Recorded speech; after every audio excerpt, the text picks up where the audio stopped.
and just tell me whether you like or don't like any of the options that I'm going to talk about. Okay. Okay, so I'm going to pull this up.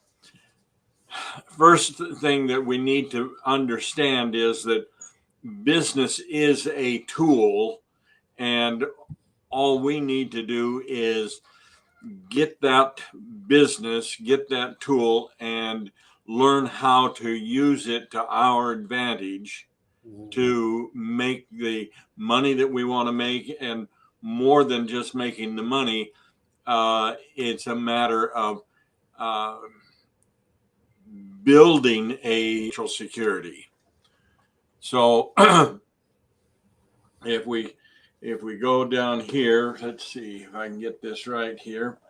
Uh, why do we want to own a business? It gives us control, it gives us autonomy, and the income. And I found an interesting statistic. Tim Cook, CEO for Apple, last year, I think it was $853 million was his total compensation. Okay, now Crazy. the average Apple employee doesn't do too bad. That's 127,000 plus. Yeah. But I mean, look at it. Over almost 7,000 times as much as the average employee. Yeah. So what makes Tim Cook worth so much? He runs the show. He he sits at the front of the table, carries the most liability and responsibility. And is that true then for the owner of a small business? In theory, yeah. Yeah. Okay. And the other thing that I like here is the flexibility that you have as your own boss, or you own the show. It's yours. You make the decisions. And the part that I like is you can dream as high as you want to dream.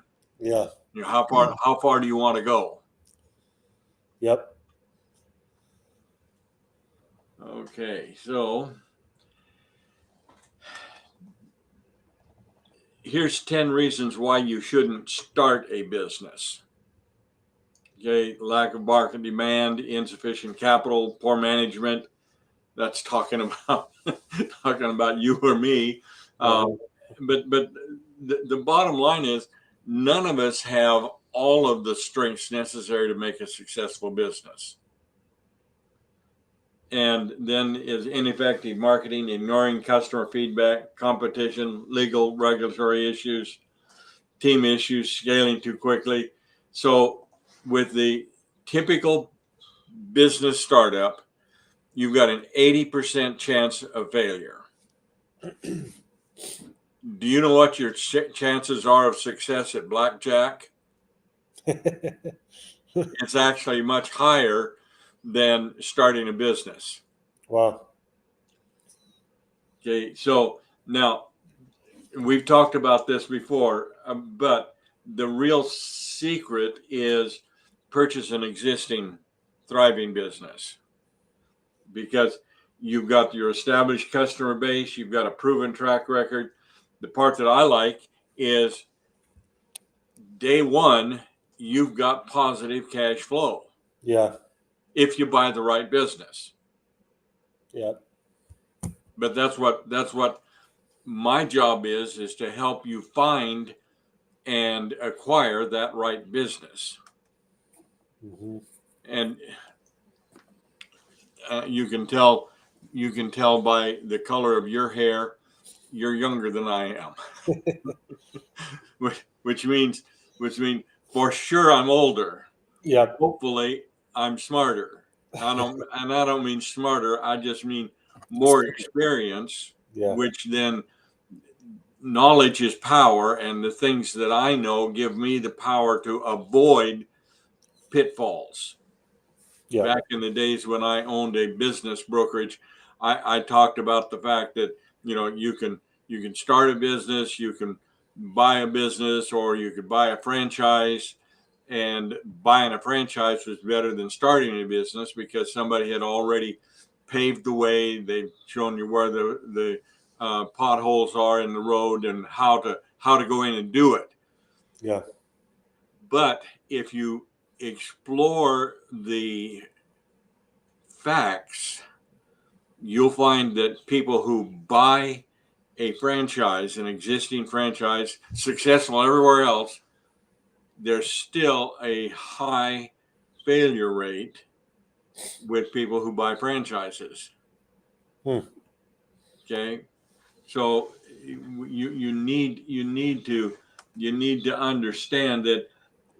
And one of the things I used to say was, if you buy an existing business, the only thing you have to worry about is you. Hmm. As long as you don't screw up, the business is going to continue, move forward, and do great. And it's actually a start where, because you've got the infrastructure, you've got experienced staff, brand recognition, you've got all these advantages. Yeah. I like the revenue from day one. I like the cash flow and the financial history I can see. Where is it? Okay. Yeah. In fact, I'm going to show you another slide here if I can. This is a page out of the presentation package that we put together for the lender when you're going to buy a business. And this particular business was for sale for 2.2 million. But look here, business value 6.2. Hmm. Now, how is the lender going to feel about that when you go to him versus going to him to get a loan to start a business? He knows the statistics. If you're going to start a business, hey, Mr. Banker, I need $500,000. And well, what are you going to do with it? Well, I'm going to start a business. And the first thing that comes to his mind is, here's a chance. I've got an 80% chance of throwing away $500,000. Yeah. Whereas when we go in, and this valuation is based on their current, the past 5 years and the future success of the business. And I'm asking for a $2 million loan or a $2.2 million loan, and I've Yeah. got a valuation of 6.2.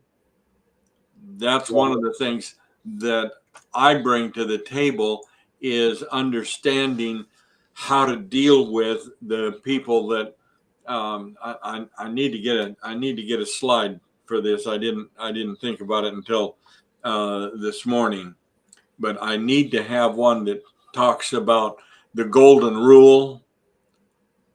Okay, when I grew up, I was in Sunday school, and they told me, treat others like you want them to treat you, be kind to them, all those wonderful things about the golden rule. Yep. When I got older and I got into business, I found out that wasn't true at all. Well, it is true, but the real golden rule is, he who has the gold makes the rules. Yeah. And that's what I want to help you with is, and Jordan, I understand you already have significant experience. Hmm. So that makes you easier to work with than the guy that doesn't have the experience. Right. Okay.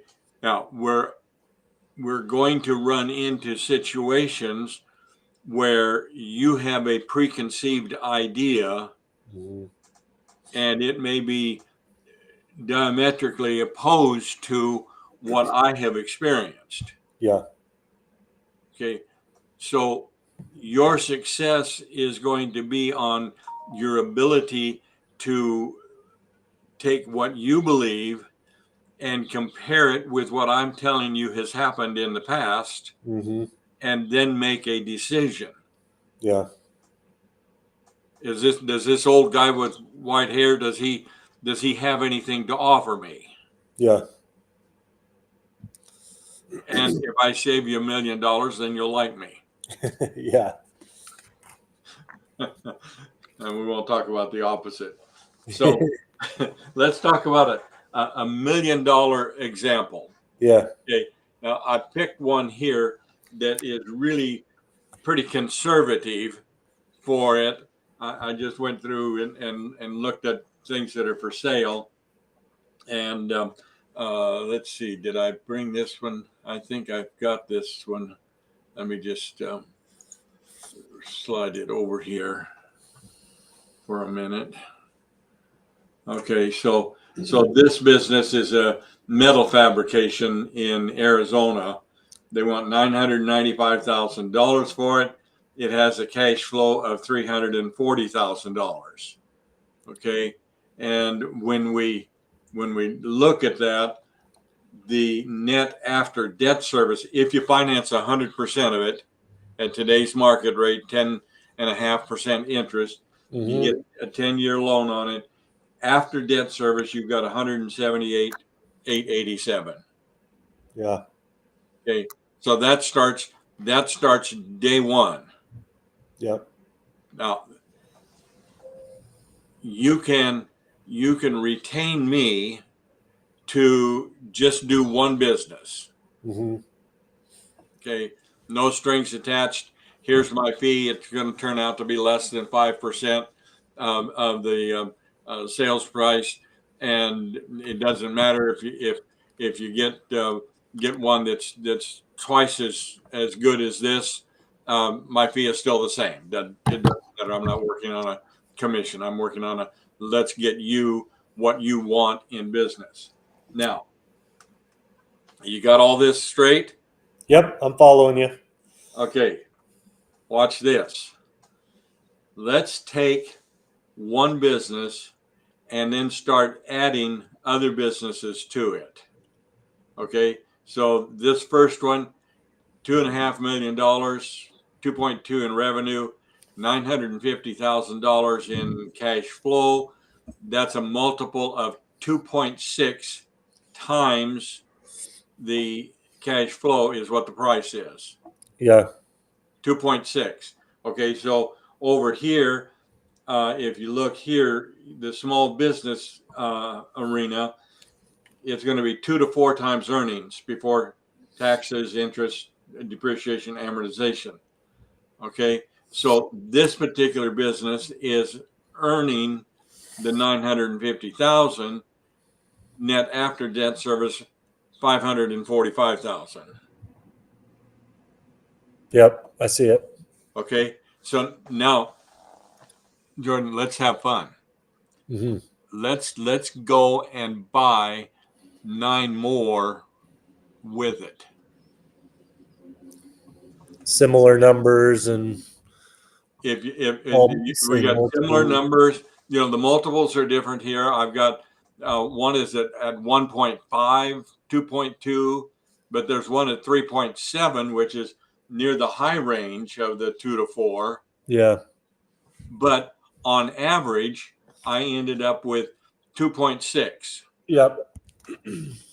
Okay. Yeah. I see this. Now, these are all the same industry in different locations. Okay. Now, for you and to meet your goals, and by the way, Jordan, you may be younger, but maybe you are smarter. Let me give you an example. I typically avoid anything related to the construction industry because it's so cyclical. Mm-hmm. On the other hand, when we talked the other day and you talked about buying up a multiple group of construction related businesses, Mm-hmm. so whether we're doing the framing, we're doing the site preparation, we're right down to installing the bathroom fixtures. Yeah. There's a lot of different business opportunities within that construction industry, and if you as you were talking about, let's take these and say they're not different locations. These are different segments Yeah. of the business. The numbers are going to turn out very similar. But Yeah. look at this. Let's say that you got this group of 10 businesses,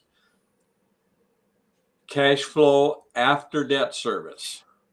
So this is the net after debt service. That's $2,955,000. Yep. Can you support your lifestyle with that? Yes. Yeah. Okay. So, but here, look at what happens. Revenue, we're over 15 million, almost 16 million in revenue, which puts us in the mid-market arena. Yeah. So that business is now worth 6 to 7 times its EBITDA. So instead of it being worth the 13.8 at 2.6 average, it's let's take a 6.5 average. Now it's worth 33 million. Yeah. So you've got a $19 million gain before you do anything to grow it. And I believe I recall you saying that you're able to realize that through going public. That's the next step. Yeah. And here's the good part about it is, what if I just keep it like it is? Yeah. I've got $3 million coming in that I can use for my lifestyle, for charity, or for buying other things, buying property if I want to buy property, or investing in the stock market, or whatever else you want to do. You've got cash flow to do it. Mm-hmm. Yeah. Okay. So any question there so far? Nope. All right. You brought up going public. Let's say that we did take it public, same numbers, but as a public company, it could be worth over 60 million. Yeah. Now, that has a lot of advantages to it, in that you've got stock to use for additional acquisitions. You've got shares of your personal stock in your public company.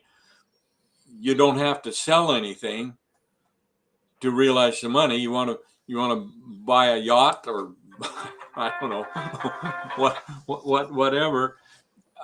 Just call up your broker. Yeah. Sell X number of shares. Yeah. Okay, so let's move down here. Let's talk about how you can get my help. Okay, so I'm saying I am an experienced guide to advise your financial growth via business acquisitions. Okay, over the last few weeks and working with a number of different people, I found that people are people. Yeah. I've got people that I've tried to explain to them, this is the best way to move forward. Buy an existing business. Cash flow is already there. You've got everything there. And they stumbled onto a franchise. Mm-hmm. Okay. And when you go to some of the business listing sites, you'll see advertisements for franchises, and they put in a bunch of fictitious figures. They really don't have any. They don't have any cash flow. They've got a concept, and if you do this, hopefully you're going to get that kind of a cash flow. Yeah. And I couldn't get him to understand that he'd be far better off to buy an existing business rather than, and his the one that he was looking at, I wasn't all that impressed with. It was restoration work. Well, restoration work looks grand and glorious right after a tornado comes through your town, but hopefully that doesn't happen every year. Yeah. Okay. So what I'm saying is, I want to work with people like you. Mm-hmm. because you understand, you see where we want to go, and you see how to get there. And when we talked last, you were talking about putting together um, a plan, for your investor. Well, here's your plan. Yeah. You don't need to put anything else together. All we have to do is change instead of having locations here, we can just have different segments of the construction industry here. Yeah. Okay. So now, if you wanted to retain me just to buy one business, then here's what I can do. I'll give you step-by-step guidance, walk you through every step of the buying and selling. Mm-hmm. Now, I have some experience, like 40 years of it. Mm-hmm. I've bought, I've sold, I've started a business brokerage. I started an M&A firm. So I've been down the road. Yeah. I know what works, and I know what to watch for. And Mm-hmm. I hate to say it, but if you're going out on your own, one of your biggest obstacles is the business broker. Yeah. They're harder to deal with, and I can't tell you how many times that I question a business broker on something that he's wanting to do or wanting proof of or whatever, and he'll say, "I've been doing this for 30 years," and I try to be nice, and I don't tell him, "Well, smart, I've been doing it for 40 and I did it better." Yeah. But anyway, working your way through that maze does take some doing. Okay, so when it comes time, you find one that you like. By the way, the one that I sent over to you, the West side. yeah, did that look like something you'd want to pursue? Well, what I didn't like about it is that the office manager and the owner are both leaving. And if you look at the years that the other team members have been on the team and what they're doing, it kind of feels like they're leaving a big vacuum in the business, which can be filled. But I would prefer, because my model is going to be to acquire multiple businesses, I would prefer to find a business that has people who want to stay, who've been there for years, and they can be promoted and worked with to, run the company to some degree more than they were previously. That company, nobody, a couple designers have been there for a while, but no one has been there for a while that could stick around and carry a little bit more of the load while I continue to look for businesses to acquire. The solution would be to hire for a construction business to hire someone to step in and take on that load, which is something I am doing with the business plan that we started working on, is hiring kind of a director of construction who would kind of fill the role of making sure all construction activities are on the up and up and happening the way they should. Um, as soon as you add multiple businesses, it would be hard for me to fill the role that current owner is filling and, be on this trajectory of acquiring multiple businesses. It would be challenging, because I feel like that gentleman, I don't think we know his name, but I feel like he carries a huge load in that company. So with him leaving and the other owner, who's the office manager, I think there would be a pretty large vacuum that would have to be filled. The numbers are good, and I do think that it could work, but it would be great to find a company that doesn't have a huge vacuum when the owner leaves. Right, right, and that's one of the things that you'll find when working with me is we're going to be able to discuss these issues and look at multiple points, multiple sides of the same issue. Yeah. Okay.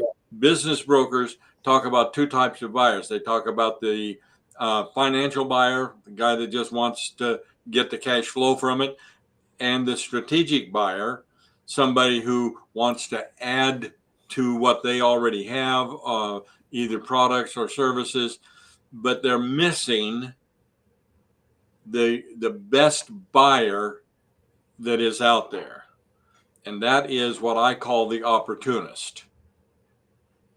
Yeah. Okay, so let's look at this business. We've got good cash flow, but it has a huge weight. It has a huge weakness. The motor is leaving. So Yeah. I'm buying a beautiful convertible. It's done some great things in the past, but I don't get an engine with it. Yep. Okay, now that brings up another issue. Wait, did you notice the same thing with that business? Yes. Yeah. Absolutely, because that's very important to me. I'm too old to go out and dig ditches. Right. Okay, I never did really enjoy digging ditches anyway, but I did what was necessary growing up. I did the lived in a farming area, so if you know what bucking hay is, Yeah. I did a lot of that. Worked in the feed stores and so on and so forth, and I thought I was really moving up in the world when I got a job at the grocery store. Because it wasn't such back-breaking work. Yeah. Now, this particular business, it has, as it sits today, it has a major weakness. Yeah. The driving force is leaving. Yeah. Okay. Now, if on the other hand, you have somebody in mind that has the experience and you can retain that person, then this may be a great business from all the other advantages that it has, and you have a solution to their problem. Yeah. Okay. This is one of the things that how I describe the opportunist. The opportunist is able to look at what is and actually look for the negative things that the broker or owner is trying to hide and find those weaknesses. And if you have a solution for it, then it's not a negative, but it's a positive for that business. Okay. Yeah. They're doing $1 million in sales the way they are. Here's a problem they've got. I have the solution to that problem. I can come in and I can get a lot of growth out of that business, not just from buying more businesses, but just get that one more profitable. Yeah. Okay. So that's where I am here on option 2. Well, let's go back through because I'm gonna help you with the letter of intent. We'll help you with the due diligence, which we're kind of talking about now, is some of the due diligence, and then the financing assistance. So I've got a whole stack full of prospective lenders, and then as I showed you on this. We've got value here. We've got all the numbers that we put together on the business, and so let's see. Yeah, we should see what they've done and where they're going. But anyway, back to my page here. Yeah. We're going to show this to the lenders so that they're going to say, "Hey, Jordan, that's a great business." Yeah. And you know what really is good is if you can get two lenders outbidding each other for terms. Yeah. And that's the way we want to go. That's the way we want to go to the lender, is we want to go with a package that is strong enough that they want you. Right. They want your business. Okay. Yeah. So the financial assistance, and then reviewing the contract. I don't do contracts for you. You need to get your attorney. I can't guarantee the work of an attorney. Right.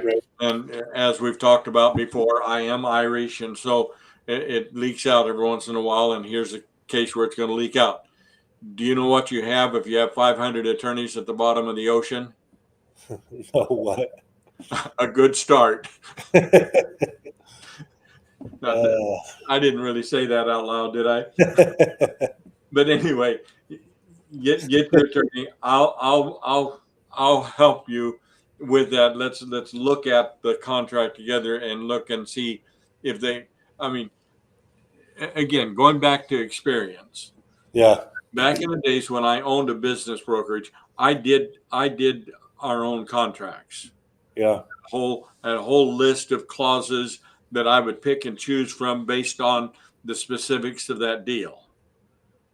And I would get them in, bring people into the conference room, and so we'd have the seller and his family, we'd have the buyer and their family. So we got the conference table is full of people, and I would read through the contract, each clause, read it, explain it, ask if there are any questions. Yeah.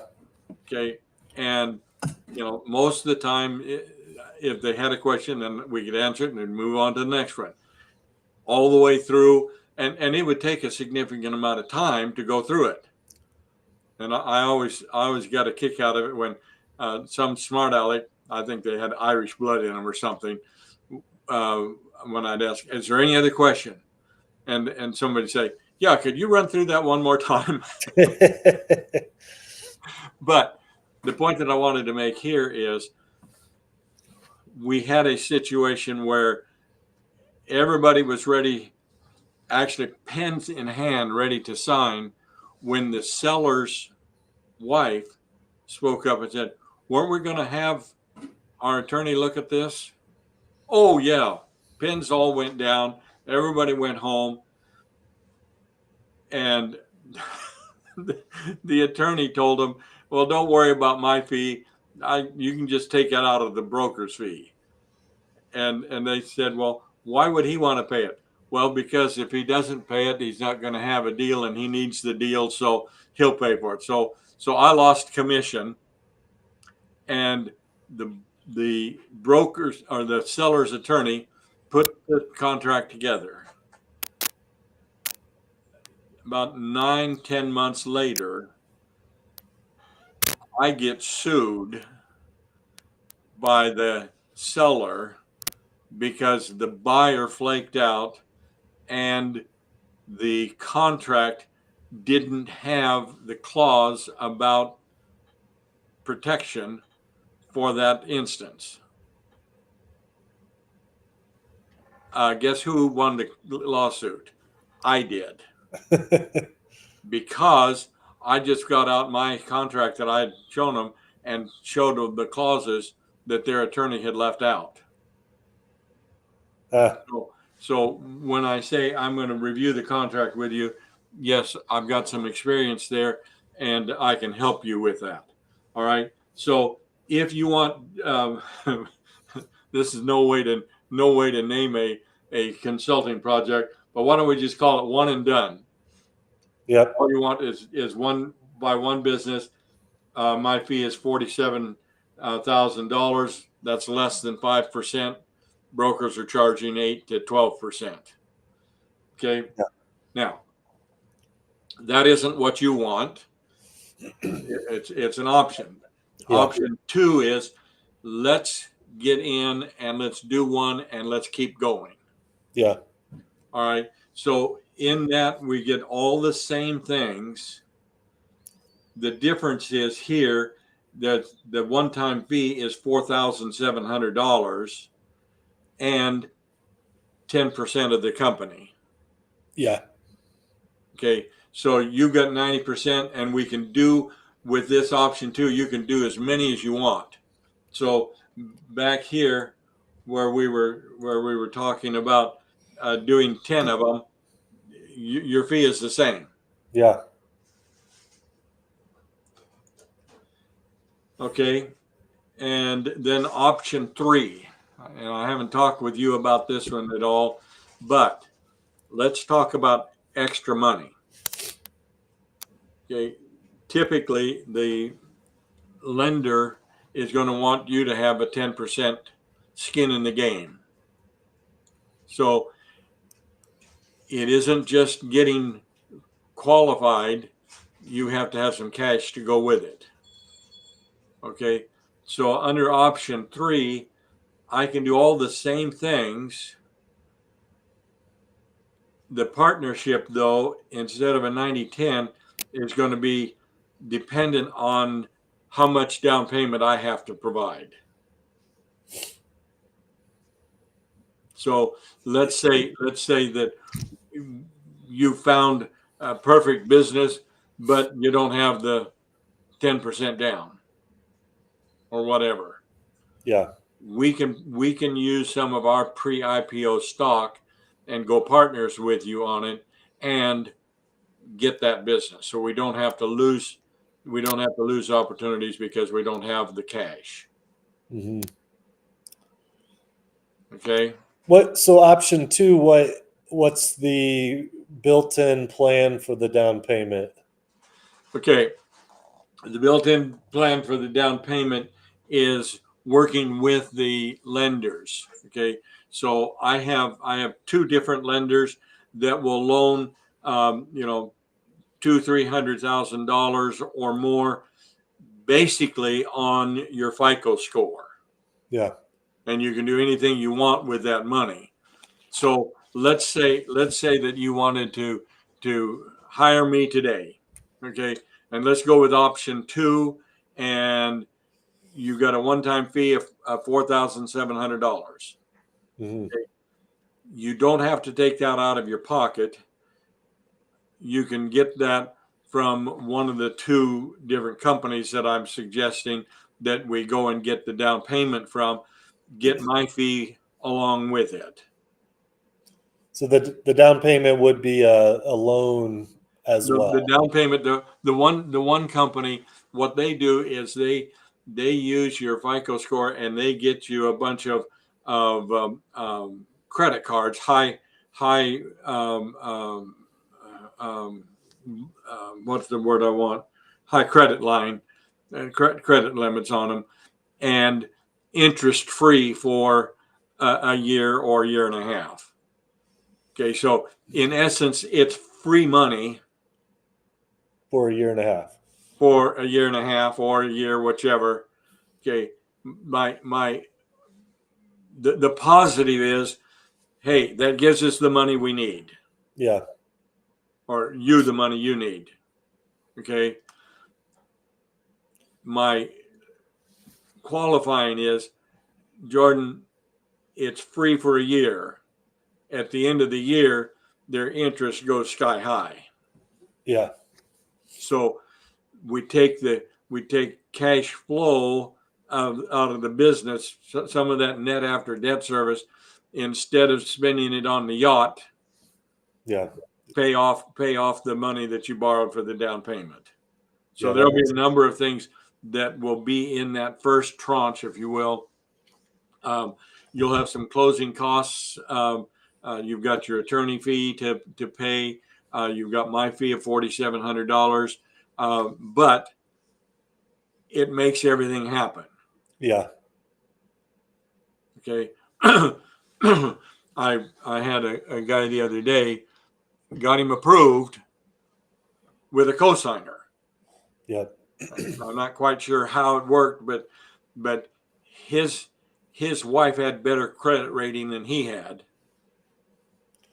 and so I had him approved. All he had to do is have his wife sign to be a co-borrower, Yeah. and they got together and said, "Well, we're not going to sign anything where we're personally liable." Hmm. Well, I might Good just luck. well say, I'm not going to buy a business unless you give it to me. Yeah. There are certain things that you have to do Yeah. to make this work. Okay, I've got the tools. Yep. Oh, hey, that's what a business is, right? It's Yeah. a tool to make money with. And so I've got the tools, I've got the experience. I'll work with you, help you get this done. And this is where I want to go with you. Is I want to get you up here with $3 million of cash flow and the opportunity to go public. Yeah. Did you look at these numbers? Yeah. I see them. It's great. Without going public, you're almost $20 million ahead in valuation. Yeah. Going public increases that valuation, but the real key is it gives you the liquidity. Yeah. So the process of going public is something that I recall you saying you have people that can assist with that. Yes, yes. That's part of my team is the guys that are going to be there to take us public. They're taking Winthrop Capital public, and then whatever else we put together, that's where their expertise is. And it's a team of three. One kind of an operations guy, one was a marketing guy, and the other is the attorney. And they have done multiple IPOs, and in fact, that's one of the nice things I like about them is you and I together would be able to get them with no money out of pocket. Mm. So if we needed to raise money, there's a $10,000 fee to do a crowdfunding, but with the businesses that we put in that we accumulate, we won't even have to do that because we'll just take it to. Well, no, we still have to pay the attorney. We'll have to pay the attorney as he goes through, but I think he's at like $150,000 is what he charges roughly. And I had a guy yesterday call me and trying to sell me a public shell, which was already up and running, no assets whatsoever, Yeah. and they wanted $550,000 for it. Hmm. So 150 for legal fees is a pretty cheap way to get that same thing accomplished. Yeah. Yeah. Well, that's good. I think I told you about Paul. Did I mention Paul to you? Do you recall anything? Well, I thought that the person that you were going to use for the cosigner, I thought was a lady. Oh, yeah, yeah. Yeah, so the co-signer would be Kat Massey, but there's a gentleman named Paul who is kind of like a mentor, but he's also a business colleague. I don't. So this is a company that him and I started. It's a development company. I was CEO. I don't know if you can see that, but he on my resume. Did I sent you my resume on the Yes, resume? It yes, talks about. I remember seeing the company because I mean putting the card up is good. I do that too. The only problem is it's backwards. Yeah, I noticed it was backwards. um, so Paul is I think he's 77 or 78. He has spent his career in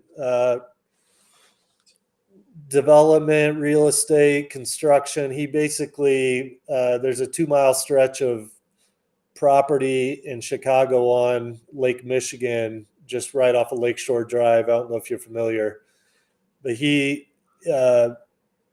purchased and converted and sold every single apartment building over the course of his career that's in that mile stretch. And he would basically do what we're doing or talking about doing, put together proposals, raise the funding, purchase the building, execute the plan of remodel, renovation, whatever the master plan is, and then he would handle the marketing and sales and move on to the next project. he uh, he started out as a friend. He was in retirement in Sedona, where I met him during COVID, and I talked him out of retirement to help me launch this company.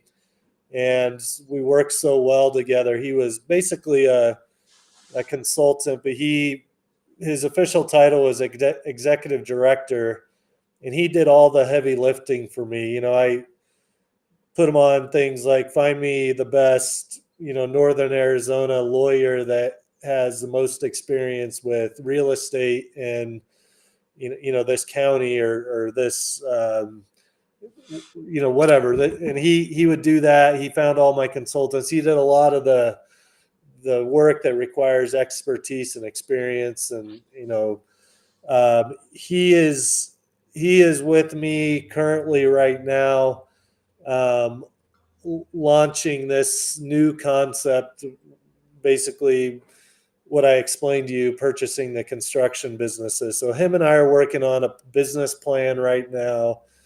I've talked to him about you. Um, he's excited at some point for the three of us to get together. I think what we would like to do is complete our business plan that kind of pulls everything together. Well, what I told you, just have a little bit better idea of where we want to head and then work backwards from that. But he's excited about, and so am I, about the possibility of you being on the team to kind of play that role of what you're talking about, kind of helping with acquisitions, but really what I'm excited about him also is what you said about helping with growth strategies. That's a big piece of the puzzle that we would hope to, fill that seat with someone who can really drive growth ideas. So I don't know what that would look like, but that's what we were hoping at some point, is to discuss with you how you might fit into the puzzle piece, or into the puzzle that we're working on. Okay, you can't see that because Your business is extremely well. grow your business to extreme wealth. Okay. Oh, I see grow there. Did you write that? Yes. Oh, cool. Um, along with this one and this one and this one, and this one, Yeah. and this one and this one, and then if you want to be a business consultant, that one. This is just some of them. I've published about, I think it's 12 different books.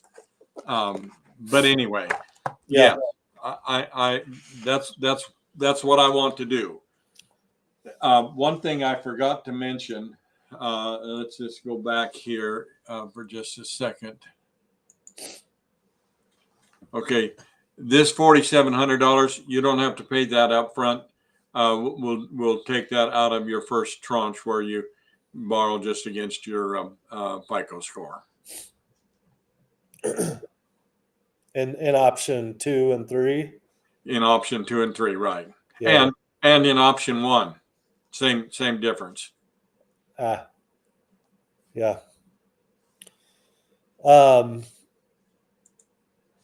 So more or less, that's what I'm working on.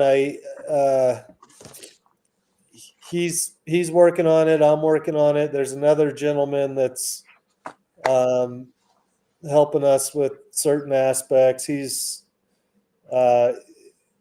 Michael Bertoff is his name. He's a startup kind of consultant that I hired, and he's helping me. My goal is by the end of the month, more in the middle of January, is to have a well thought out, robust plan, preliminary plan, basically to begin to be able to present. With that plan, I would go to Kat Massey and sit down with her and tell her what I've been up to, and this is what I'm working on, and make some requests within there for the first acquisition.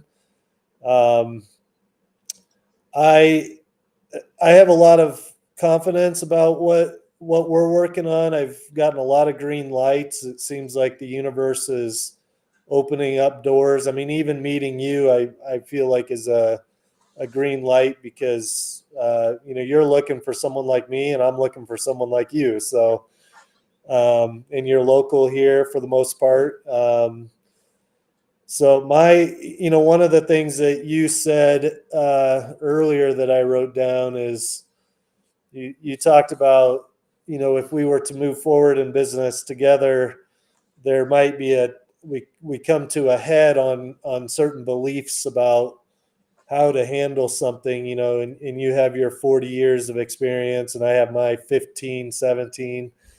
There could be that point of coming to a head, but what I have come to learn about myself, and I think I told you this in an earlier call, that one of my greatest strengths is being able to take advice from multiple, people, and to be able to not be a yes man or a pleaser or a nice guy, but be able to like really think with my own mind and take all this information from different people that are focused on their specific niche or expertise and be able to assimilate all that into a really solid direction. But the big thing for me is like I'm an excellent I'm excellent at receiving advice and having mentors and really truly listening to people who are ahead of me and expertise niches, which is really why I think this I have a lot of a base understanding of construction. I've been doing it my whole life.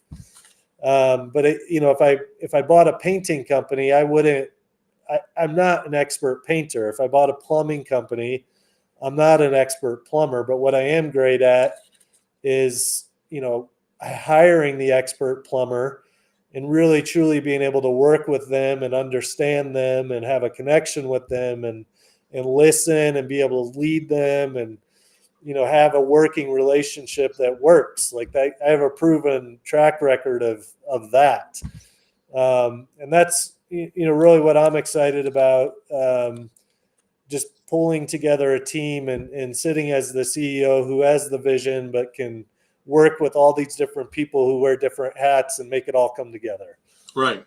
So I am actively working on this plan, and I do have full intentions of proposing it to you and seeing where you fit in and getting you with Paul and potentially the other guy that's working with me, and kind of all of us sitting down at the table and seeing what we think. So right, and that's why I like you.